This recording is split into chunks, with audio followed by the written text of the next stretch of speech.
Mi nombre es Carlos. Tengo 29 años, y si le preguntaras a cualquier persona de mi familia, te dirían que soy yo quien nunca entendió la vida. Lo curioso es que eso solía ser cierto. Estaba haciendo trabajos esporádicos, apenas logrando sobrevivir, y a mi familia le encantaba recordármelo. Mi mamá siempre dijo que necesitaba tomarme las cosas en serio. Mi hermano mayor pensaba que yo era un holgazán, y mi padre, antes de fallecer, solía decir que aprendería por las malas. Bueno, la vida tiene un extraño sentido. Del humor porque el camino difícil terminó llevándome directo a algo que nunca vi venir, una herencia de $100 millones de un tío cuya existencia apenas conocía. La historia realmente comienza unos 2 meses antes de que recibiera esa llamada telefónica. Yo vivía en un pequeño apartamento de una habitación encima de una lavandería. El tipo de lugar donde se podía oler el detergente a través de las tablas del piso y escuchar el zumbido de las secadoras a las 2 a.m. El alquiler costaba $700, y eso incluso parecía demasiado la mayoría de los meses.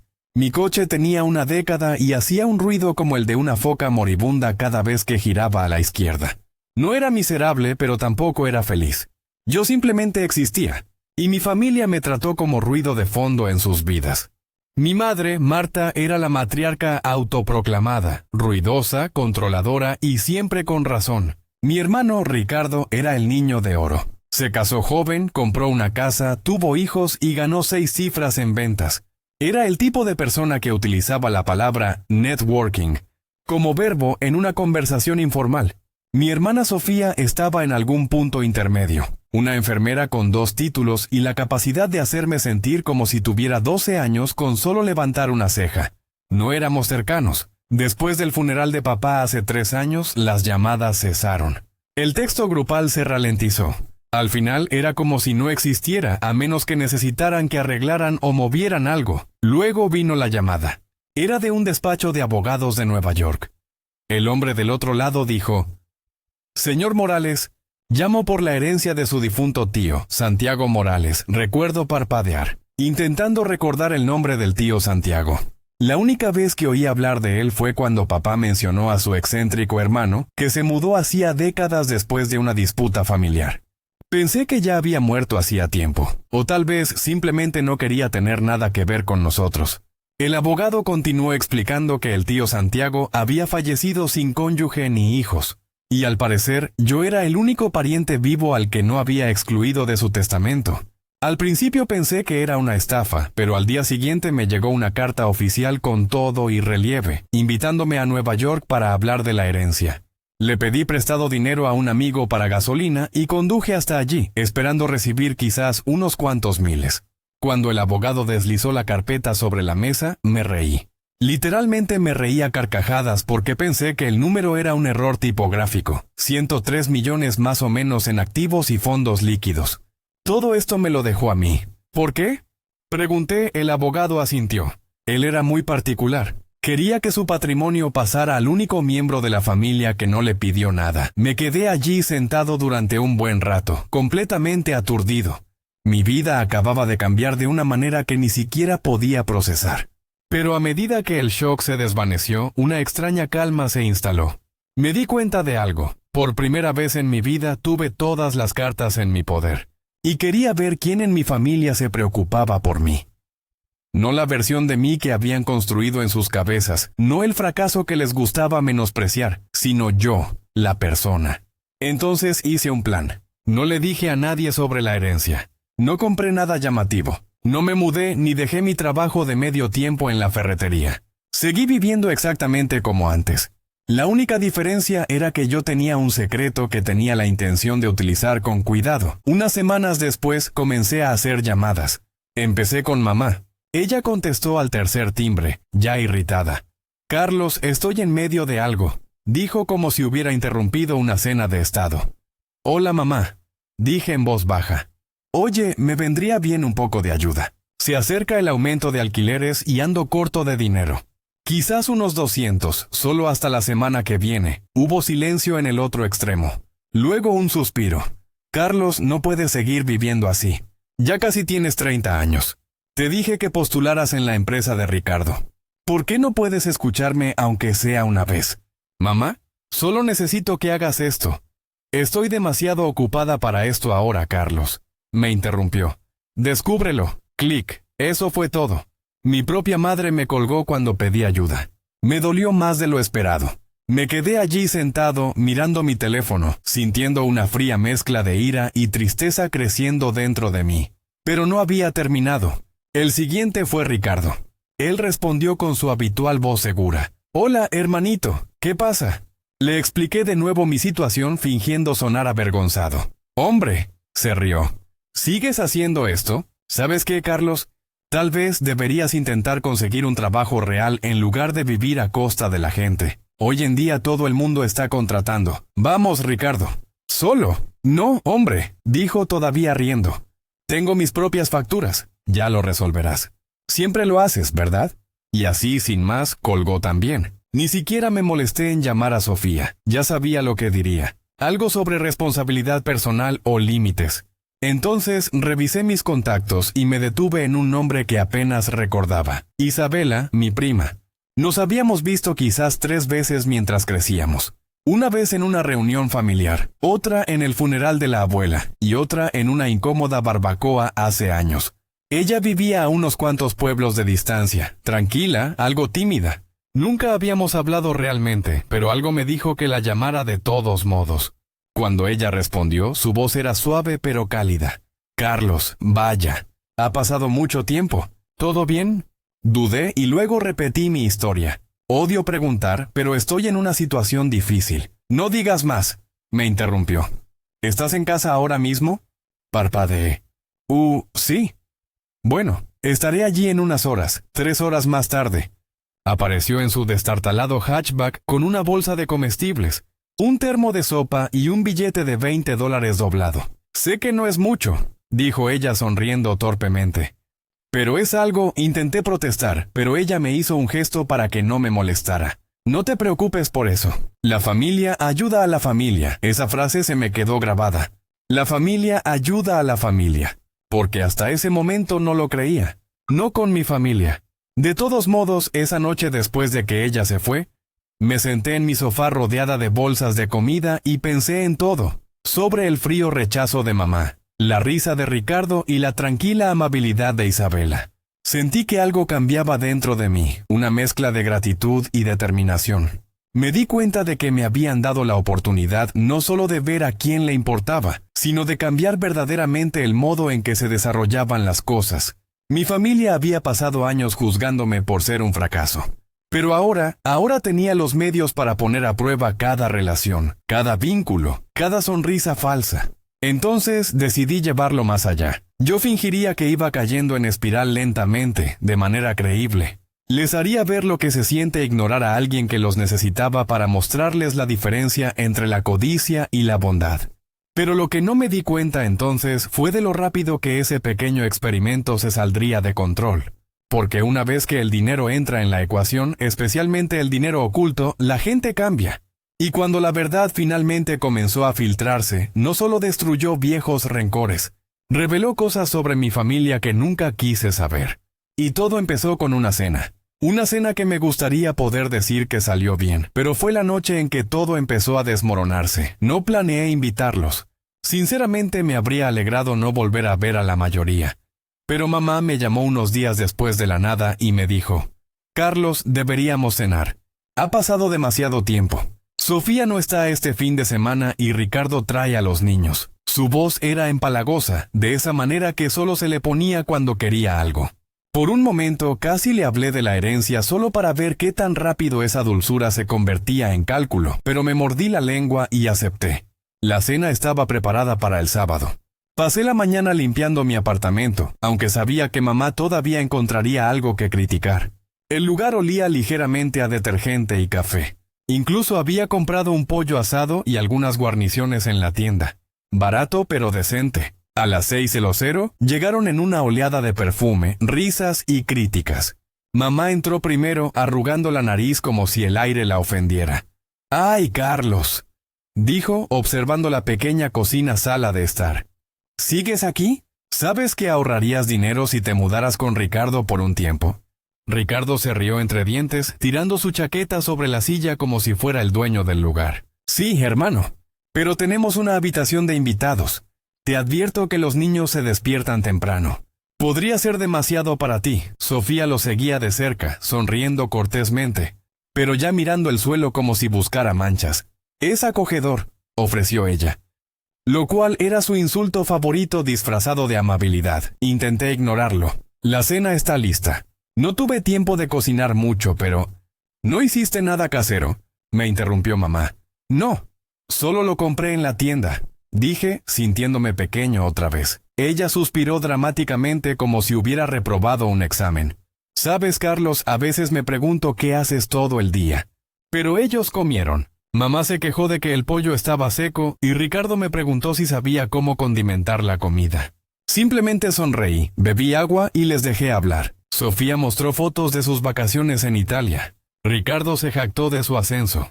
Mamá contó una larga historia sobre una gala benéfica a la que había asistido, enfatizando lo importante que era en la vida establecer contactos con las personas adecuadas. Asentí fingiendo que me importaba, mientras en mi interior sentía un ardor bajo y constante.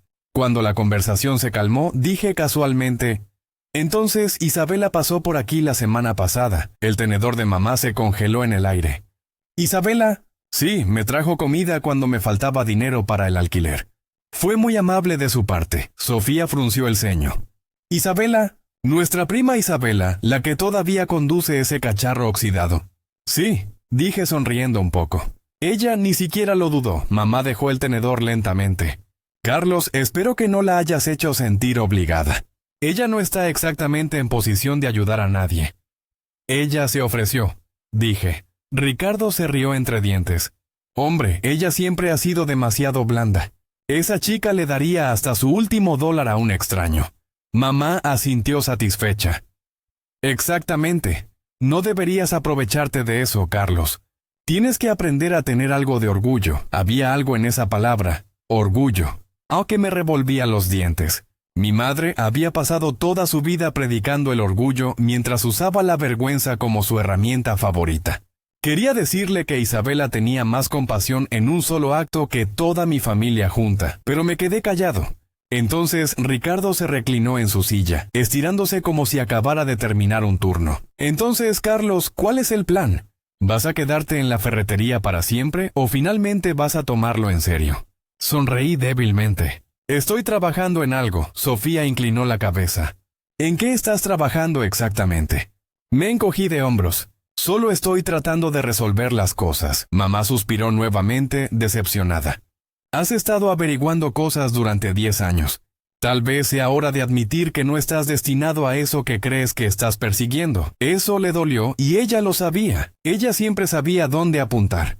Después de cenar, cuando se iban, mamá me abrazó con fuerza y me dijo: te amamos, Carlos. Solo queremos lo mejor para ti.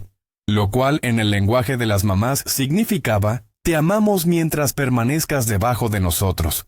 Cuando se fueron, me quedé en el apartamento tranquilo y vacío, con el olor a pollo recalentado flotando en el aire. Pensé en que ninguno de ellos siquiera me había preguntado cómo estaba, qué había estado haciendo, si era feliz. Todo fueron golpes sutiles y expectativas envueltas en amor familiar. Esa noche no pude dormir. Me quedé en la cama mirando al techo, repasando sus palabras. Me di cuenta de que el dinero no era la verdadera prueba de mi carácter y que mi familia estaba fracasando miserablemente. Comencé a pensar en formas de exponer cuán transaccional realmente era su amor. Durante la semana siguiente comencé a actuar un poco diferente. Dejé pequeños comentarios. Quizás tenga que vender mi auto. O creo que mi trabajo me reducirá las horas. Cada vez recibí la misma respuesta: silencio, ninguna oferta de ayuda, ninguna compasión, solo asentimientos incómodos o comentarios poco entusiastas como: eso apesta a hombre. Pero luego se lo comenté a Isabela una tarde por teléfono. Si necesitas algo, Carlos, dijo al instante, puedo enviarte algo de dinero. No te preocupes por devolverlo. Tuve que apartar la mirada porque me picaban un poco los ojos. Tenía tan poco y, sin embargo, era la única que daba. Una semana después, mamá me invitó a una cena familiar en su casa. Sabía lo que eso significaba. Probablemente había encontrado algo nuevo de qué alardear, pero fui de todos modos porque una parte de mí quería ver hasta dónde podía llegar esta farsa. Su casa estaba igual que siempre, impecable, sobredecorada, llena de sonrisas falsas. Ricardo ya estaba allí, con una copa de vino en la mano, hablando de inversiones inmobiliarias. Sofía estaba mirando las páginas de su teléfono, fingiendo no escuchar. Cuando entré, mamá me abrazó fuerte. Carlos, te ves delgado. ¿Estás comiendo lo suficiente? Estoy bien, mamá, dije, dando un paso atrás. Nos sentamos y, efectivamente, en cuestión de minutos, la conversación giró hacia mí. Carlos, empezó mamá, he estado pensando. Quizás es hora de que dejes que Ricardo te ayude. Él tiene contactos. Él podría conseguirte trabajo en su empresa. Ricardo sonrió. Sí, hombre. Podría mover algunos hilos. No es glamoroso, pero es constante. Y oye, tal vez aprendas una cosa o dos sobre la responsabilidad. Sentí que las comisuras de mi boca se contraían. Te lo agradezco, dije lentamente. Pero estoy bien por ahora. Mamá frunció el ceño. ¿Bien? Carlos, ya casi tienes 30 años.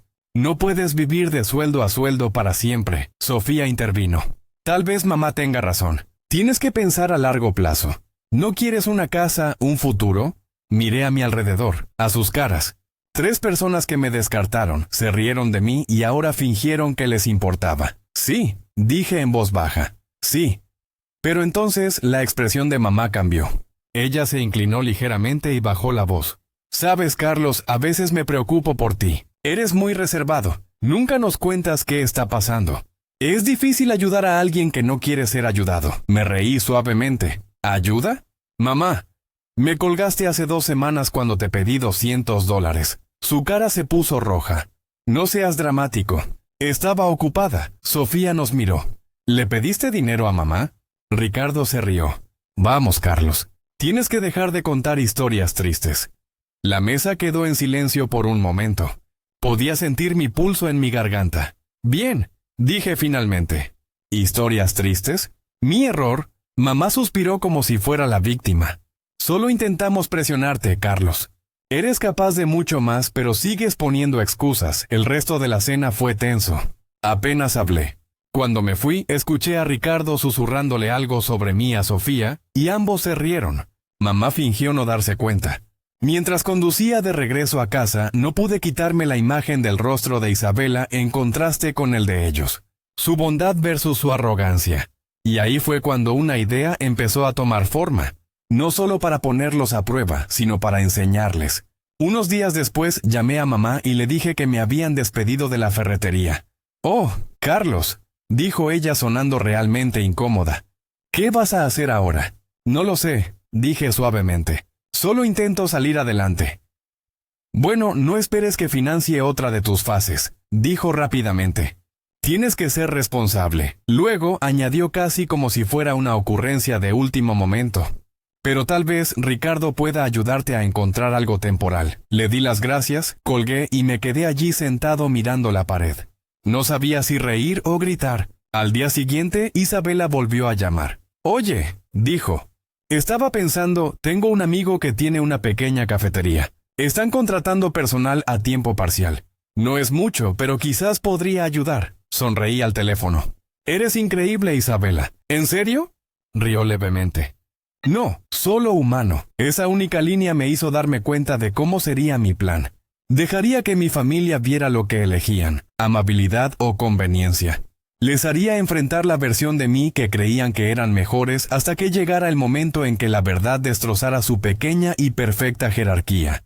Pero antes de que ese día llegara, ocurrió algo inesperado. Mamá me invitó nuevamente, esta vez para celebrar el cumpleaños de Ricardo. «Trae un pequeño regalo si puedes», añadió. Como si me estuviera haciendo un favor, no me di cuenta entonces. Pero esa cena sería la que realmente revelaría todo. Porque alguien a quien no esperaba estaba a punto de revelar una pequeña parte de mi secreto. Y una vez que eso sucedió, las máscaras que todos usaban comenzaron a desaparecer una a una. La cena de cumpleaños de Ricardo fue en casa de mamá, como siempre. Le encantaba ser anfitriona, sobre todo porque le daba la oportunidad de presumir de sus muebles nuevos o de lo impecable que estaba su cocina. Cuando llegué, la entrada ya estaba abarrotada. La camioneta de Ricardo, el sedán plateado de Sofía y un par de autos que no reconocí. Aparqué calle abajo y me acerqué con una botella de vino barato bajo el brazo. No es que nadie allí lo bebiera. Mamá solo guardaba botellas caras para los invitados de verdad. En cuanto entré, lo sentí. Ese cambio silencioso e invisible en el aire. La forma en que las conversaciones se detenían un segundo al entrar en la habitación. La forma en que la sonrisa de mamá era un poco demasiado amplia, como si se estuviera preparando para el impacto. Ricardo estaba de pie cerca de la mesa del comedor, rodeado de compañeros de trabajo, hombres trajeados, riendo a carcajadas, con cervezas en la mano. Sofía estaba ayudando a montar el pastel. Al verme, su sonrisa se desvaneció antes de recuperarla. «Oye, Carlos», dijo, «lo lograste». «No me lo perdería», respondí forzando una sonrisa. Mamá entró de golpe, ajustándome el cuello como si fuera una niña. «Ay, qué bien te ves», dijo, y luego en voz más baja. «La próxima vez quizá pruebes algo un poco más informal». Llevaba vaqueros y camisa. Todos los demás parecían estar en un evento de networking empresarial. «Claro, mamá», dije, alejándome. La cena fue ruidosa. Ricardo era el centro de atención, contando chistes y anécdotas del trabajo. Sus amigos se reían de todo lo que decía. Me senté en el extremo de la mesa junto a Sofía, que revisaba su teléfono bajo el mantel. Cada pocos minutos alguien le preguntaba a Ricardo sobre sus inversiones o su coche nuevo. Nadie me hizo ni una sola pregunta. Intenté guardar silencio para simplemente observar. Pero a mitad de la cena, mamá se giró hacia mí y me dijo, «Carlos, ¿qué has estado haciendo últimamente? ¿Sigues sin trabajo?» Su tono era lo suficientemente educado como para engañar a un desconocido, pero pude percibir el veneno que se escondía tras él. Los invitados me miraron con cierta curiosidad. Los tenedores se detuvieron en el aire.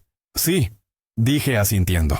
Todavía intentando entenderlo, uno de los compañeros de Ricardo sonrió con suficiencia. «Debe ser agradable, tío. Ojalá pudiera tomarme un año sabático». Todos rieron, incluido Ricardo. Forcé una sonrisa. «Sí, supongo que sí», mamá suspiró. «Sabes, Carlos, deberías aprovechar que tienes familia que puede ayudarte. Te dije que Ricardo podría conseguirte algo básico. No es glamuroso, pero es estable», asentí de nuevo fingiendo no inmutarme. «Lo pensaré», Sofía intervino. «Te vendría bien, Carlos. La rutina podría ayudar». La mesa se rió entre dientes como si fuera una broma ingeniosa. Me senté allí rodeada de gente que se suponía que se preocupaba por mí, sintiéndome cada vez más pequeña. Ni siquiera podía disfrutar de la comida. Sabía a resentimiento. Después de la cena, la gente empezó a ir a la sala a por el pastel y las bebidas. Fue entonces cuando vi entrar a Isabela. Me quedé paralizado. Parecía fuera de lugar al instante, vestido sencillo, sonrisa tímida, sosteniendo una caja envuelta en ambas manos. «Hola», dijo en voz baja al verme. «Isabela, ¿has venido?» «Por supuesto», dijo. «Tu mamá me invitó. Dijo que sería bueno ponernos al día con todos. Eso era nuevo para mí». Mamá no había mencionado invitarla. Cuando mamá vio a Isabela, se le iluminó la cara. Fingió iluminarse. «Isabela, me alegro mucho de que hayas venido. Qué amable de tu parte traer un regalo». Isabela sonrió. No me perdería el cumpleaños de Ricardo, pero se notaba que estaba nerviosa. Mi familia tenía una forma de hacer que la gente se sintiera como intrusa en su propia piel. Mientras se servía el pastel, mamá hizo un brindis. Recorrió la sala agradeciendo a todos por venir. Cuando llegó a mi lado, dijo, «Y por supuesto, Carlos también está aquí. Es bueno verlo dedicar tiempo para la familia nuevamente». Todos aplaudieron educadamente y yo quería que el suelo se abriera y me tragara. Después, mientras la gente charlaba, vi a mamá apartar a Isabela en un rincón de la sala. No intentaba escuchar a escondidas, pero sus voces se oían. «Isabela, querida», dijo mamá con un tono dulce pero cortante. «Eres una chica tan amable, siempre ayudando a todos. Solo espero que Carlos no se haya aprovechado de tu generosidad». Isabela parpadeó. «Disculpa». «Oh, no me malinterpretes», dijo mamá rápidamente. «Es que nos dijo que le trajiste comida y dinero. No deberías dejar que te haga sentir culpable de esa manera. Siempre ha sido un poco dramático cuando está luchando». La cara de Isabela se puso rosada. «Él no me hizo sentir culpable». «Me ofrecí», mamá suspiró inclinando la cabeza. «Por supuesto que lo hiciste, cariño. Eso es simplemente lo que eres. Pero Carlos necesita aprender a valerse por sí mismo. No quieres fomentar malos hábitos, ¿verdad? Podía sentir mi pulso latiendo en mis oídos. Quise intervenir para defender a Isabela, pero me quedé quieto. Quería ver hasta dónde llegaría mamá. La voz de Isabela era tranquila pero firme. Lo ayudé porque es familia. ¿No es eso lo que hacemos? La sonrisa de mamá se tensó. Sí, pero algunos miembros de la familia necesitan amor duro. Eres demasiado blanda, Isabela. Él nunca cambiará si sigues tratándolo como un bebé, eso fue todo. Caminé hacia ellos fingiendo que acababa de unirme a ellos. ¿Está todo bien por aquí? Mamá se sobresaltó. Por supuesto. Solo estábamos charlando. Isabela parecía incómoda. Debería irme pronto, dijo suavemente. Mamá le dio una palmadita en el hombro. Conduce con cuidado, querida. Después de que ella se fue, no pude contenerlo más. ¿Por qué le dijiste eso? Mamá parpadeó inocentemente. ¿Decirle qué? ¿Sabes qué? Básicamente le dijiste que soy una sanguijuela. No lo hice, dijo ella bruscamente. La estaba protegiendo. Ella no te conoce como nosotros, Carlos. Ella piensa que estás indefenso. No quería que ella perdiera su tiempo ni su dinero en tus historias tristes. ¿Mis historias tristes? Dije alzando la voz. Me colgaste cuando te pedí ayuda. Ella es la única a la que le importa. Mamá se cruzó de brazos. Porque es ingenua. Estamos tratando de hacerte más fuerte, Carlos. No puedes esperar limosnas para siempre. Me reí amargamente. ¿Verdad? Porque todos ustedes han sido grandes maestros. Esa noche me fui temprano sin despedirme. Isabela me envió un mensaje de texto más tarde. Tu mamá dijo algunas cosas extrañas. ¿Estás bien? Me quedé mirando la pantalla durante un largo rato antes de responder. Sí, ya me he acostumbrado. A la mañana siguiente decidí que ya había tenido suficiente. Había sido paciente, cuidadoso, sutil, pero nunca iban a verme de otra manera. Ya habían escrito el final de mi historia antes de que empezara a vivirla. Entonces ocurrió algo inesperado que hizo que la situación estallara. Una semana después recibí una llamada del abogado que había manejado el patrimonio del tío Santiago. Señor Morales, dijo. Solo quería confirmar que los fondos se han transferido exitosamente a su cuenta fiduciaria. Gracias, dije distraído. ¿Está todo lo demás resuelto? Sí, aunque debo mencionar que su madre dejó algunos mensajes de voz aquí. Ha estado haciendo preguntas sobre el testamento. Se me cayó el estómago. ¿Qué tipo de preguntas? Quería saber si tenía derecho a alguna parte de la herencia. Por supuesto no pude revelar detalles, pero ella insistió. Le di las gracias y colgué con la mente dando vueltas. ¿Cómo se enteró? No se lo había dicho a un alma, ni siquiera a Isabela. No había comprado nada nuevo. No había cambiado mi rutina. Entonces me di cuenta. Mamá debe haber notado el historial de llamadas cuando le pedí prestado su cargador la semana pasada. Mi teléfono se iluminó con un mensaje de voz de la oficina del abogado, y ella probablemente había ido a husmear como siempre hacía.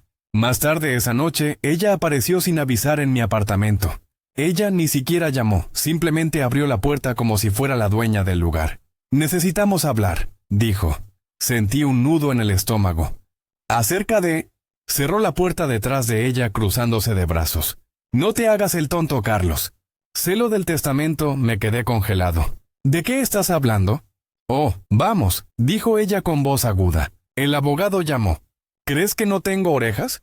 ¿Cuánto tiempo planeabas ocultárnoslo? Se me secó la garganta. No hay nada que ocultar. No me mientas, espetó ella. Yo mismo hablé con el abogado de Santiago. No me dio detalles, pero no soy idiota. ¿Crees que puedes ocultarle $100 millones a tu propia familia? La habitación quedó en silencio. Ella lo dijo en voz alta. $100 millones. La miré atónito cuando ella se acercó. ¿Tienes alguna idea de lo que ese dinero podría hacer por esta familia, por mí?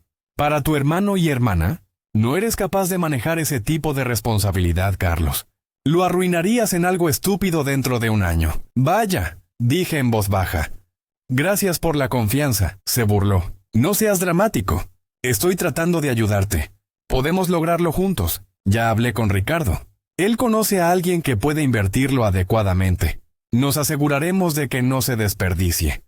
Se lo dijiste a Ricardo. Dije con el corazón latiéndome con fuerza. Por supuesto que sí. Él es familia. Nos cuidamos mutuamente, la miré sin palabras. En un instante le contó a mi hermano sobre mi herencia, algo que ni siquiera le había contado a mi mejor amiga, y ya estaba haciendo planes para mi dinero. «Fuera», dije en voz baja. Su expresión se endureció. «Discúlpame, ¿me oíste? Sal de mi apartamento». «Carlos, no seas ridículo ahora», me fulminó con la mirada un buen rato antes de finalmente agarrar su bolso. «Estás cometiendo un gran error», dijo con frialdad. «Cuando recuperes la cordura, no esperes que te arregle esto». La puerta se cerró de golpe tras ella. Me quedé allí en silencio, con el pulso martillándome en los oídos. Ya no se trataba solo del dinero. Se trataba de confianza. Había invadido mi privacidad, había actuado a mis espaldas y le había dicho a Ricardo algo que no estaba preparado para que nadie supiera. Pero solo cuando Ricardo llamó más tarde esa noche, riendo, despreocupado, con aire de suficiencia, me di cuenta de lo profunda que era la traición. «Hermano», dijo, ¿de verdad creías que podías ocultarnos 100 millones? «Vamos, hombre, somos familia», no respondí. Él continuó. «Mira, no hagas esto raro. Mamá y yo solo queremos asegurarnos de que no hagas ninguna estupidez. Vamos a ayudarte, ¿vale? Eso es lo que hace la familia». Esa frase, la misma que Isabela había dicho con amabilidad, salió de su boca como veneno. Y entonces supe que no me estaban ayudando. Estaban dando vueltas como buitres. Los siguientes días fueron un caos silencioso y sofocante. Mi teléfono no paraba de vibrar. Llamadas, mensajes de voz de mamá, de Ricardo, incluso de Sofía. Los ignoré a todos. Todos los mensajes sonaban igual. «Carlos, solo queremos hablar». «Carlos, no seas inmaduro». «Carlos, no estás pensando con claridad». Cada vez que veía sus nombres iluminarse en la pantalla, se me revolvía el estómago. Lo único que quería evitar, lo único que estaba buscando, había sucedido. En el momento en que olieron dinero, toda pretensión de respeto o cariño se evaporó. Para el cuarto día, finalmente apagué el teléfono por completo. El silencio fue un alivio, pero también me dejó solo con mis pensamientos. Mi mente repasó ese momento con mamá. La forma en que me había mirado, no como su hijo, sino como una oportunidad andante. Era como si me hubieran reducido a un número en su cabeza. No le conté a Isabela lo que pasó. Me envió un mensaje de texto, solo uno breve. «Hola, ¿todo bien? No he tenido noticias tuyas». Escribí una respuesta 3 veces y la borré cada vez. No quería arrastrarla al lío. Era la única que me había mostrado genuina amabilidad. Ese fin de semana di un largo paseo en coche. Sin destino, solo la carretera y mis pensamientos. El dinero seguía sin sentirse real. No lo había tocado. El abogado lo tenía guardado en un fideicomiso exactamente como le había indicado. No quería los coches, las casas, el poder. Todavía no. No cuando mi cabeza todavía estaba llena de ruido. En un momento dado paré en un pequeño restaurante junto a la carretera. Me senté junto a la ventana con una taza de café y vi a las familias ir y venir. Padres riendo, niños discutiendo, gente simplemente estando junta. Me dolió algo por dentro. Me di cuenta de que el dinero no solucionaba la soledad. En todo caso, solo exponía quién siempre había sido falso. Cuando volví a casa, encontré una nota pegada a la puerta con la letra de mi madre. «Carlos, estamos preocupados. Estás dejando a todos fuera. Llámanos, solo queremos lo mejor. Con cariño, mamá». Esa última palabra, cariño, me pareció una ocurrencia tardía. 2 días después volvió a aparecer, esta vez con Ricardo. Oí que llamaban a la puerta y al instante sentí un miedo invadirme el pecho. Casi no respondí, pero su insistencia dejó claro que no se irían hasta que yo lo hiciera. Cuando abrí la puerta, mamá me dedicó esa sonrisa tensa y ensayada. «Solo queremos hablar», dijo. Ricardo estaba detrás de ella con los brazos cruzados, con aspecto irritado. «¿Sobre qué?», pregunté secamente. Mamá entró sin esperar permiso. «Carlos, esto es ridículo. Somos familia. Estás actuando como si fuéramos extraños. Tal vez sea porque lo son», dije. Ricardo se burló. «Aquí vamos, haciéndonos la víctima otra vez». Mamá le lanzó una mirada de advertencia y luego se volvió hacia mí. «Solo estamos preocupados, cariño. Nunca antes has tenido este tipo de responsabilidad. $100 millones no es algo que puedas simplemente aceptar. La gente se aprovechará de ti», la miré fijamente. «¿Te refieres a cómo lo hiciste tú?». Su rostro se tensó. «No tergiverses mis palabras. Estaba tratando de protegerte llamando al abogado, diciéndole a Ricardo. Ricardo levantó las manos. Vaya, relájate. No es que estemos tratando de robarte. Podrían haberme engañado, dije. La voz de mamá se afiló. Basta de actitud. No tienes idea de lo que estás haciendo. Ese dinero vino de la familia. Pertenece a esta familia. Ahí estaba, la verdad. Casi me reí. Me pertenece a mí, mamá. El tío Santiago me lo dejó a mí, no a ti, ni a Ricardo, ni a nadie más. Se acercó bajando la voz. No estás preparado para manejar esto, Carlos. Has luchado toda tu vida. Eres impulsivo, emocional, irresponsable. Dilo, la interrumpí. Adelante, a eso te refieres. Se quedó paralizada un segundo y luego exhaló. Bien, sí. Siempre has sido inestable con el dinero. Crees que soy cruel, pero intento salvarte de ti mismo. Sentí que algo se rompía dentro de mí. Ni siquiera me conoces, la discusión se descontroló después de eso. Ricardo intervino sermoneándome sobre educación financiera mientras presumía de sus inversiones. Mamá empezó a hablar de formar un fideicomiso familiar para que todos se beneficien. Intenté mantener la calma, pero al final solo dije, salgan de aquí. No se movieron. Salgan, repetí. Mamá parecía querer decir más, pero Ricardo la agarró del brazo. Vamos, mamá, ya cambiará de opinión. Antes de irse, mamá se giró y dijo algo que me impactó más que cualquier otra cosa esa noche. Estás cometiendo el mismo error que tu padre, creyendo que puedes hacerlo todo solo. Y mira cómo terminó. La puerta se cerró con un clic, y de repente el apartamento se sintió más pequeño que nunca. Me hundí en el sofá, mirando la pantalla oscura del televisor, oyendo el eco de sus palabras en mi cabeza. Esa noche apenas dormí. Todos mis pensamientos volvían a la misma pregunta. ¿Cómo me había convertido en el villano de su historia? Fueron ellos quienes me dieron la espalda cuando más los necesitaba. Sin embargo, ahora era yo el desagradecido por no haberles entregado una fortuna. Pasaron unos días y entonces llamó Sofía. Casi la ignoré, pero decidí responder. Su voz era cautelosa, más suave de lo habitual. «Oye, Carlos», dijo, «me enteré de lo que pasó con mamá». «Claro que sí», dije. Ella dudó. «Mira, no quería molestarte. Ella solo se preocupa», me reí en voz baja. «Está preocupada por su parte», Sofía no lo negó. «Tal vez, pero no puedes dejarnos a todos afuera». «A tu familia. Qué curioso», dije. Cuando yo estaba pasando apuros, no parecías tan preocupada. «Vamos, Carlos», dijo casi suplicando. «Eso no es justo. Todos tenemos nuestras propias vidas». «Sí. Y ahora que la mía de repente importa, todos recuerdan que existo». Se quedó callada un rato. Luego dijo algo que se me quedó grabado. «¿Crees que este dinero no cambia quiénes somos? Pero también te está cambiando a ti». Colgué. A la mañana siguiente volví a conducir. Esta vez hacia el campo. Las carreteras estaban vacías. Los campos se extendían interminables bajo cielos grises. Encontré un pequeño parque junto a un lago y me senté allí durante horas. El agua estaba tranquila, inmóvil. Por primera vez en semanas me permití llorar, no de ira, sino de agotamiento. Cuando llegué a casa esa noche, revisé mi correo. Entre las facturas y los folletos basura había un pequeño sobre escrito a mano. Era de Isabela. Dentro había una nota sencilla. «Oye, Carlos, no sé qué pasa, pero quería decirte algo. Sea lo que sea, no dejes que te cambien. Siempre has tenido buen corazón, y eso vale más que cualquier dinero. Si alguna vez necesitas un lugar para respirar, mis puertas están abiertas». Lo leí 2 veces, lo doblé con cuidado y lo guardé en mi billetera. Por alguna razón, me pareció un ancla, un recordatorio de que no todos me veían como un sueldo. Durante la semana siguiente, empecé a evitar la ciudad por completo.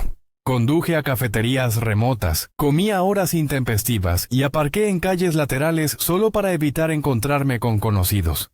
La noticia se había corrido rápido. Personas con las que no había hablado en años me enviaron un mensaje de repente.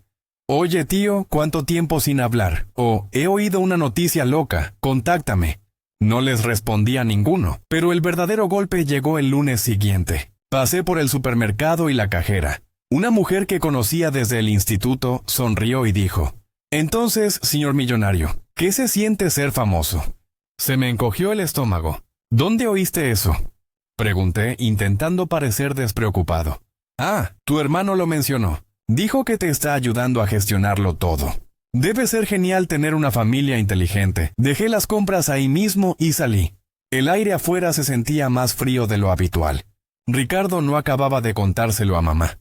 Se lo estaba contando a todo el mundo. Esa noche no me molesté en encender las luces. Me senté en la oscuridad, rodeado por el leve zumbido de la ciudad, sintiéndome completamente vacío. Mi propio hermano se jactaba de dinero que ni siquiera era suyo. Y mamá probablemente ya estaba fantaseando con fundaciones familiares y oportunidades para tomar fotografías. Durante un tiempo pensé en renunciar a todo, ceder el dinero, desaparecer en algún lugar lejano, en algún lugar tranquilo. Tal vez entonces dejarían finalmente de verme como una cuenta bancaria. Pero en el fondo otro pensamiento empezó a formarse, uno más silencioso. Si quisieran jugar a este juego, tal vez yo podría jugarlo mejor. Entonces llamé al abogado. Hablamos durante más de una hora. Pregunté sobre la reestructuración del fideicomiso, sobre los aspectos legales del anonimato, sobre cómo proteger los activos sin que nadie supiera dónde estaban. Escuchó atentamente y dijo: «Señor Morales, es su patrimonio. Puede hacer lo que quiera. Solo recuerde, el secreto es poder». Esa frase se quedó atrapada en mi cabeza como un mantra. Durante las siguientes semanas comencé a sentar las bases. No le conté a nadie, ni a Isabela, ni siquiera a mi abogado, el panorama completo. Me moví silenciosamente, metódicamente, transfiriendo ciertos activos y creando un holding bajo un nuevo nombre. Empecé a darme cuenta de que la venganza no siempre tenía que ser ruidosa. A veces el tipo más satisfactorio era silencioso, invisible y perfectamente sincronizado. Pero antes de poder desaparecer por completo, mi familia hizo un último movimiento, uno desesperado. Porque, al parecer, cuando los buitres no encuentran un cadáver, empiezan a dar vueltas con más fuerza. Y pronto descubriría hasta dónde estaban dispuestos a llegar. El silencio fue la mejor parte. No más llamadas, no más golpes, no más cenas familiares llenas de culpa. Fue como si alguien hubiera levantado un peso que había llevado toda mi vida sin darme cuenta. No se lo dije a nadie, pero me mudé de mi apartamento silenciosamente una mañana. Dejé la llave en el mostrador, la nevera vacía y el lugar impecable, casi como si nunca hubiera estado allí. El nuevo lugar era pequeño pero escondido. Una casa privada escondida en una tranquila ladera a 2 pueblos de distancia.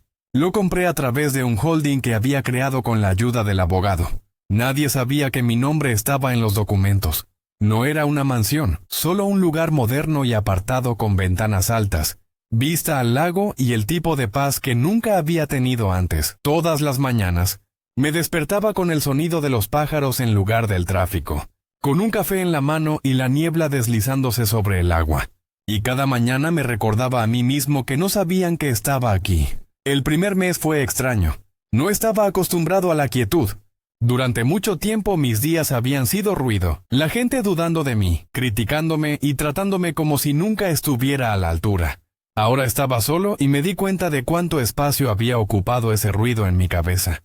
Una vez que se fue, finalmente tuve espacio para pensar. Entonces comencé a trabajar. No el tipo de trabajo que respetarían. Sin cargo, sin título, pero algo mejor. Empecé a leer, a estudiar, a planificar. Aprendí a invertir sin que nadie lo supiera. Invertí dinero en negocios bajo seudónimos, discretos, cafés, pequeñas empresas de logística e incluso en un grupo inmobiliario en otro estado. Ya no estaba buscando la riqueza, estaba construyendo el control. La ironía no pasó desapercibida para mí. Mi familia pasó su vida intentando parecer exitosa. Me estaba convirtiendo en ello en silencio. Pasaron los meses. El abogado se encargó de la mayoría de los asuntos oficiales por mí, pero comencé a interesarme más en cómo funcionaban las cosas. Me di cuenta de que el tío Santiago no solo había sido rico, también había sido inteligente. Había construido una red de pequeñas empresas que se apoyaban entre sí, desde la construcción hasta las finanzas y la administración de propiedades. Y ahora estaba en el centro de todo, reconstruyéndolo pieza por pieza, haciéndolo aún más grande. Y nadie tenía idea. No publiqué en línea. No se lo dije a viejos amigos. Para ellos yo había desaparecido. Circulaban rumores por la ciudad de que me había declarado en quiebra, me había mudado al extranjero o había ingresado en rehabilitación. Mi madre incluso le dijo a la gente que no había sabido nada de mí en meses, como si fuera una causa perdida. La dejé hablar. Cuanto más me subestimaban, más libre me volvía. Mientras tanto, Isabela seguía enviando mensajes de texto de vez en cuando. Siempre cosas sencillas como «Espero que estés bien» o «Hace tiempo que no te veo, extraño nuestras charlas». Finalmente un día le respondí y la invité a almorzar. Nos conocimos en un pequeño restaurante a medio camino entre nuestras ciudades. Cuando me vio, sonrió con esa misma calidez tranquila.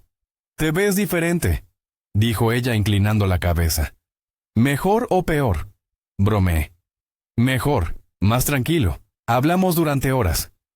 No le conté todo, solo que había comenzado algo nuevo y finalmente estaba descubriendo cómo funcionaban las cosas. Ella no pidió detalles y la amé por eso. Ninguna curiosidad por el dinero, ninguna pregunta sutil, solo interés genuino. Antes de irse, me regaló una pequeña planta. «Para tu nuevo lugar», dijo. «Para que no se sienta vacío». Esa planta permaneció en la encimera de mi cocina durante meses. Cada vez que la veía, me recordaba que no todos en mi linaje eran podridos. A finales de ese año, mi cartera se había duplicado. Había adquirido silenciosamente una participación mayoritaria en 3 pequeñas empresas y había lanzado una nueva marca, Morales y del Valle Holdings. Contraté a un equipo bajo seudónimos. Les di un salario generoso y mantuve mi nombre completamente fuera del radar. El poder no se sentía como pensé que sería. No fue ruidoso ni emocionante. Fue tranquilo, deliberado, pacífico. Era despertar, cada día sabiendo que nadie podía tocar lo que habías construido. Entonces, una mañana vi algo que me hizo detenerme en medio de un sorbo de café. Apareció un artículo en Internet. Ricardo Morales se une a la Junta Inmobiliaria para el próximo desarrollo. Había una foto de él con traje estrechando la mano de los inversores.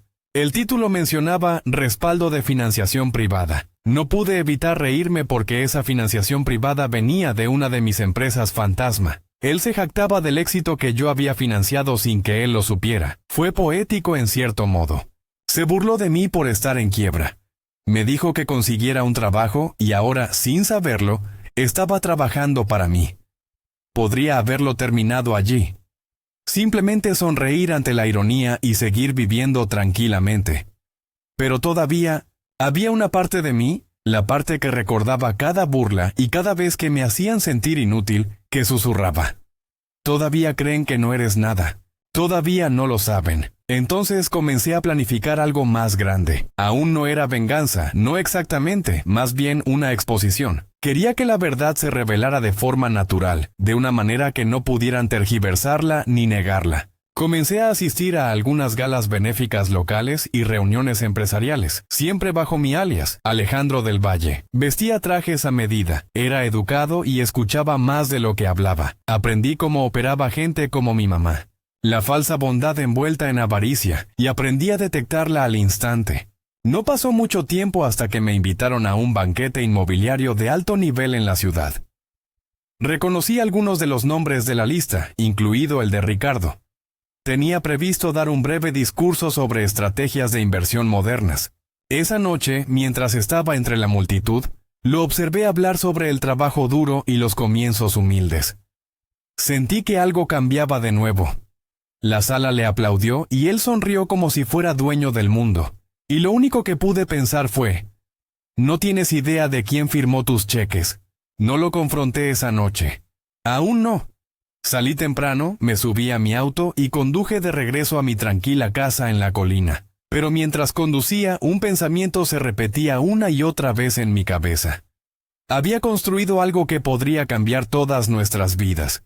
Y esta vez yo decidía quién lo merecía. El siguiente paso no sería ruidoso, no sería vengativo, al menos no al principio. Sería un proceso sutil, lento y deliberado de retirar todas las máscaras que llevaban, porque mientras ellos todavía jugaban a tener éxito, yo estaba a punto de mostrarles lo que era el verdadero poder. Y cuando finalmente se supiera la verdad, no solo los sorprendería, reescribiría todo lo que creían saber sobre mí. Todo empezó con un correo electrónico, solo uno, de un nombre que al principio no reconocí.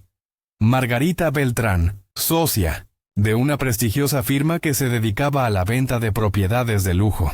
Ella escribió que una clienta llamada Marta Morales, mi madre, había solicitado una línea de crédito utilizando como garantía un fideicomiso de herencia próximo. Mi herencia. Ese fue el momento en que supe que el juego había comenzado oficialmente. Llamé a su oficina a la mañana siguiente, todavía usando mi alias, Alejandro del Valle. Ella contestó al segundo timbre. Señor del Valle, gracias por devolverme la llamada. Simplemente estamos verificando que este fideicomiso en particular, el fondo de beneficiarios de la familia Morales, es legítimo. Hemos tenido información contradictoria. Información contradictoria. Mi madre les estaba mintiendo. Me recliné en mi silla y sonreí. Veo. Bueno, resulta que conozco a los fideicomisarios que supervisan esa cuenta. Puedo asegurarles que no se ha aprobado ninguna garantía de ese tipo. Procedan con cautela. Ella me dio las gracias y prometió congelar todas las solicitudes pendientes hasta nuevo aviso. La satisfacción que me invadió fue fría, limpia y tranquila. Mamá estaba tratando de pedir prestado dinero basándose en mi herencia. Dinero al que ya le habían dicho que no tenía acceso. Debió haber pensado que si fingía que era una cuenta familiar, nadie investigaría demasiado. Ella me subestimó. Una vez más, no la llamé. Ni siquiera le dejé saber que lo sabía. En lugar de eso, decidí dejar que ella y el resto cayeran directamente en la trampa que ellos mismos habían construido. Durante las siguientes semanas, realicé movimientos como un jugador de ajedrez, preparando el tablero para el jaque mate. Creé una sucursal pública de una de mis empresas fantasma bajo mi alias. Parecía una empresa de inversión pequeña pero legítima, especializada en asociaciones de desarrollo. Lo usé para comprar silenciosamente algunas de las empresas con dificultades con las que trabajaba la firma de mi hermano. Nada llamativo, nada rastreable, uno tras otro hasta que la mitad de su red pasó a ser indirectamente de mi propiedad. Cada correo electrónico que enviaba, cada contrato que firmaba, cada acuerdo del que alardeaba en línea, todo eso eventualmente me conducía a mí. Él no lo sabía, por supuesto. Para él, yo seguía siendo su hermano pequeño perdedor que no podía conservar un trabajo. La verdadera prueba llegó cuando mi abogado me envió una invitación. Era para una gala benéfica en la ciudad, la misma con la que mi madre estaba obsesionada desde hacía años.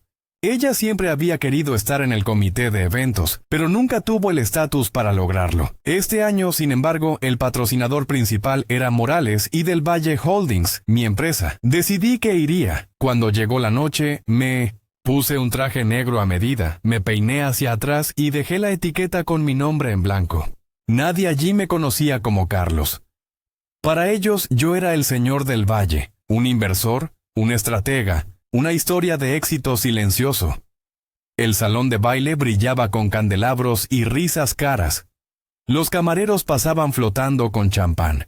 Estaba de pie cerca de la mesa de subasta silenciosa cuando escuché su voz.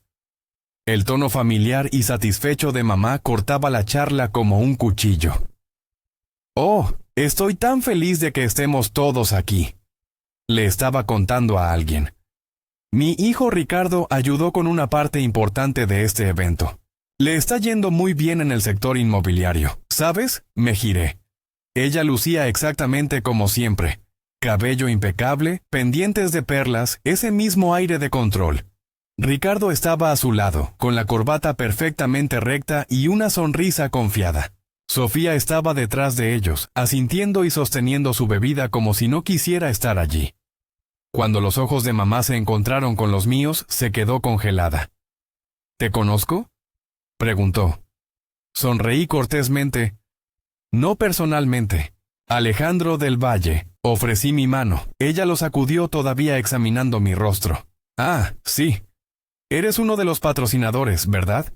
Algo así, dije. Ricardo dio un paso adelante, siempre oportunista.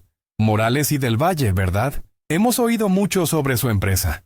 De hecho, mi empresa se asoció con una de sus subsidiarias. Incliné la cabeza. ¿En serio? ¿Cuál?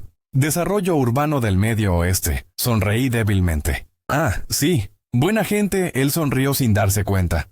Sí, tenemos algunos proyectos planeados para este trimestre. Si alguna vez necesitan consultores, estaré encantado de ayudarles. Mamá lo interrumpió colocándole una mano sobre el brazo. No seas grosero, Ricardo. El señor del Valle probablemente recibe ofertas todo el tiempo. Me reí levemente. En realidad no me importa. Admiro la ambición. Es una cosa rara hoy en día. No tenía ni idea de quién era yo. Pasé el resto de la tarde observándolos trabajar en la sala. Mamá encantaba a los inversionistas con halagos vacíos. Ricardo se jactaba de sus tratos. Sofía se veía más incómoda cada minuto que pasa. Más tarde esa noche, durante la subasta en vivo, el anfitrión pidió las promesas finales. El tema más destacado fue un contrato de desarrollo de terrenos por valor de varios millones, una oportunidad de asociación exclusiva. Cuando empezó la subasta, aumenté mi número discretamente. Mamá se giró para mirar con los ojos brillantes. Le susurró algo a Ricardo, probablemente diciéndole que también ofertara para impresionar a la multitud. Él lo hizo. Me levanté de nuevo. Él siguió. Me levanté una vez más, tranquilo, pausado. Al final, logré superar su oferta por un amplio margen. El anfitrión anunció, vendido al señor del Valle de Morales y del Valle Holdings. La multitud aplaudió cortésmente. Ricardo se rió torpemente, fingiendo que no le importaba. Cuando terminó, pasé junto a él al salir. Es un placer hacer negocios, dije. Él sonrió confundido pensando que solo estaba siendo cordial. 2 semanas después, su empresa recibió una notificación de que uno de sus mayores inversores se retiraba debido a una reestructuración.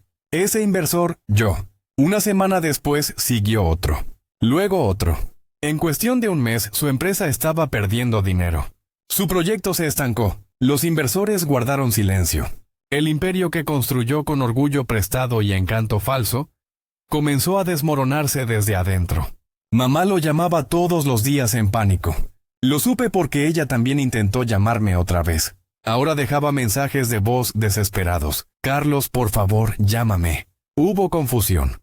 El negocio de Ricardo se está desmoronando. Creo que alguien nos está saboteando. Saboteándonos. Eso me hizo reír a carcajadas. Por primera vez en mi vida me necesitaban, y yo no estaba allí, pero no había terminado. ¿Recuerdan aquella línea de crédito que mamá había intentado conseguir antes? Hice una llamada silenciosa a la misma empresa, haciéndome pasar nuevamente por el señor del Valle. Les pedí que liberaran toda la documentación pendiente relacionada con el fondo de beneficiarios de la familia Morales a la Junta de Supervisión Financiera para su revisión. No tuve que mentir, solo sugerir que se había reportado una posible actividad fraudulenta. En una semana sus cuentas fueron congeladas para su investigación. Su reputación, la que había pasado décadas puliendo, comenzó a resquebrajarse. No podía organizar eventos, no podía acceder a fondos y ni siquiera podía renovar sus membresías comerciales. La gente con la que solía chismorrear dejó de devolverle las llamadas y todo lo que hice fue esperar. Una noche, alrededor de medianoche, alguien llamó a mi puerta. Ya sabía quién era incluso antes de mirar la imagen de la cámara. Mamá estaba afuera, con el cabello desordenado, el rostro pálido y agarrando su bolso como si fuera un chaleco salvavidas. Cuando abrí la puerta, ella se quedó congelada. Su boca se abrió y luego se cerró nuevamente. Carlos, susurró. Oh, Dios mío. Hola, mamá, dije con calma. Ha pasado un tiempo, parpadeó con fuerza. Tú, eres el señor del Valle, asentí. Sus manos temblaban. Nos hiciste esto. Me hice a un lado para que ella pudiera ver la casa detrás de mí. Limpia, tranquila, moderna. Ustedes mismos se lo hicieron, dije suavemente. Intentaron tomar lo que no era suyo. Su voz se quebró. Solo quería protegerte. ¿Robándomelo? Las lágrimas brotaron de sus ojos, pero esta vez no me conmovieron. Había visto ese acto antes. Me hiciste sentir pequeño toda mi vida, dije. Y en el segundo que tuve algo propio, intentaron quitármelo. No me protegiste, mamá. Te aseguraste de que nunca creyera que merecía más. Ella negó con la cabeza y murmuró. No lo entiendes. Lo entiendo perfectamente. Durante un largo momento nos quedamos allí en silencio. Finalmente se giró para irse, con los hombros temblando. Pero justo antes de que bajara del porche, le dije, no soy cruel, mamá. Simplemente ya me cansé. Tú y Ricardo estarán bien con el tiempo, solo que ya no será sobre mi espalda. Ella no miró hacia atrás. Cuando ella se fue, salí a la terraza. El lago brillaba bajo la luz de la luna en perfecta quietud. Se acabó. Pero incluso entonces sabía que no era solo venganza. Era equilibrio. Pasaron su vida enseñándome que la familia significaba control, que el amor significaba influencia. Finalmente les enseñé lo que realmente significaba, que una vez que rompes la confianza, no importa cuánta sangre compartas. Al final solo son unos desconocidos. Y aunque una parte de mí quería dejarlo reposar, otra parte sabía que la historia aún no estaba terminada. Porque faltaba una persona a la que no me había comunicado, Isabela. Pasaron algunas semanas hasta que finalmente llamé a Isabela. No sabía cómo explicarle todo sin que pareciera el argumento de una película, pero ella contestó al primer timbre, alegre como siempre. «Carlos». «Vaya, ha pasado mucho tiempo», dijo. «¿Cómo estás?» «Estoy bien», dije en voz baja. «Mejor, en realidad. Hay algo que quiero decirte y algo que quiero hacer». Nos encontramos la tarde siguiente en el mismo pequeño restaurante donde habíamos almorzado meses antes. Ella parecía la misma, tranquila, genuina, sin maquillaje, sin pretensiones. Simplemente el tipo de persona que no necesitaba fingir ser decente. Le conté todo, desde la herencia hasta el nombre falso y lo que le había hecho a mi familia. Esperaba que pareciera horrorizada, pero no lo hizo. Ella simplemente escuchó, revolviendo su café lentamente, y luego dijo, «No les hiciste daño. Les mostraste quiénes eran realmente», exhalé. «Todavía se siente pesado». «Por supuesto que sí», dijo ella. «Te preocupabas por ellos incluso si no lo merecían. Finalmente dejaste de permitir que usaran eso en tu contra». Hubo una larga pausa antes de que ella añadiera, «Entonces, ¿qué pasa ahora?» Esa pregunta me había perseguido durante semanas. Ya había visto cómo las consecuencias empezaban a desarrollarse como una tormenta lenta. La empresa de Ricardo había quebrado por completo. Lo último que supe es que se había visto obligado a vender su casa y estaba trabajando para otra persona. Alguien que probablemente no sabía ni la mitad de lo que había perdido. Había dejado de alardear en línea y había dejado de llamar a los inversores su equipo. Mamá estaba peor. Su reputación había desaparecido. La investigación financiera la había avergonzado públicamente. La gente de la que ella solía alardear ahora cruzaba la calle para evitarla. Había perdido sus comités, sus amigos, su imagen. Todavía tenía una pequeña pensión, pero no el mundo en el que había construido su ego. Sofía se había comunicado conmigo una vez, solo una vez. Su mensaje fue breve. «No merecías como te trataron. Espero que estés feliz ahora». No respondí. No porque estuviera enojado con ella. Simplemente no sabía qué decir.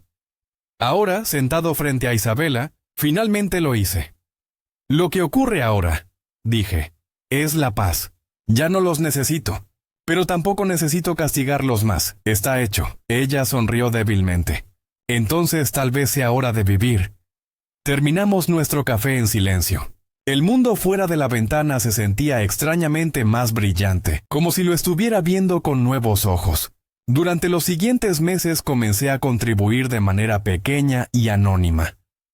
Concedí algunas becas a través de una de mis sociedades holding y realicé una donación a un refugio para jóvenes. Incluso ayudé a financiar un negocio local en la ciudad de Isabela cuando ella mencionó que estaba pasando por dificultades.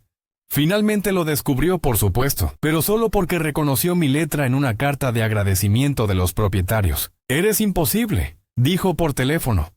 Riendo suavemente, «Solo me aseguro de que la gente buena gane por una vez», dije. Pasó el tiempo. Mamá me envió una última carta, escrita a mano, temblorosa, probablemente porque no sabía de qué otra manera comunicarse conmigo. No la abrí de inmediato. Estuvo en mi escritorio durante días antes de que finalmente la desdoblara. «Carlos, no sé qué decir excepto que me equivoqué en todo. Pensé que controlar las cosas significaba protegerlas. Pensé que presionarte significaba ayudarte. No me di cuenta de que solo estaba tratando de hacerte más pequeño para poder sentir que tenía el control. No merecías eso. Espero que un día puedas perdonarme. Con amor, mamá». La leí 3 veces antes de dejarla. No lloré, no sonreí. Simplemente me sentí tranquilo. Quizás eso fue perdón. No hay prisa en sentirse de una forma u otra. Simplemente dejando que las cosas se asienten. El fin de semana siguiente volví al casco antiguo por primera vez en casi un año. Todo parecía más pequeño, las casas, las calles, incluso la gente que caminaba. Me detuve frente al apartamento encima de la lavandería donde vivía. Las ventanas estaban oscuras. Ahora vivía allí otra persona. Me quedé allí un rato, recordando esa versión de mí, la que estaba cansada, arruinada y todavía tratando de enorgullecer a su familia. No lo odiaba. Solo desearía poder decirle que nunca fue su trabajo demostrarle nada a nadie. Cuando regresé a mi casa del lago esa noche, encontré a Isabela sentada en el porche mirando la puesta de sol. Había empezado a visitarnos más a menudo últimamente, trayendo libros, té y conversaciones tranquilas. Ella sonrió cuando me vio. «Te ves más claro», dijo ella. «Creo que finalmente lo soy», dije. Nos sentamos allí durante un largo rato mirando el cielo volverse naranja y dorado. Le dije que había estado pensando en expandir mi empresa a proyectos comunitarios, ayudando a personas que me recordaran quién solía ser. A ella le gustó esa idea. «Ese es un buen tipo de círculo completo», dijo. Los últimos rayos de sol se reflejaban en el lago, y por una vez no sentí que faltara algo. No me sentí enojado ni amargado, solo libre. Mi madre probablemente nunca entendería completamente lo que perdió. Ricardo eventualmente reconstruiría, aunque tal vez de manera más humilde esta vez. Sofía mantendría su distancia en silencio, conservando su trabajo y con la cabeza gacha. Y yo seguiría construyendo, pero ya no por venganza, sino por paz. Porque eso es lo que nadie te dice sobre la venganza. No se trata de vengarse, se trata de superarlo. Miré el agua tranquila, el reflejo del atardecer extendiéndose como fuego sobre su superficie, y sonreí. «Qué gracioso», dije en voz baja. Tuve que perder una familia para finalmente encontrar la paz. Isabela, sin dudarlo, respondió. «No, Carlos, no perdiste una. Solo hiciste espacio para una mejor». El viento onduló a través del lago y por primera vez en mi vida le creí.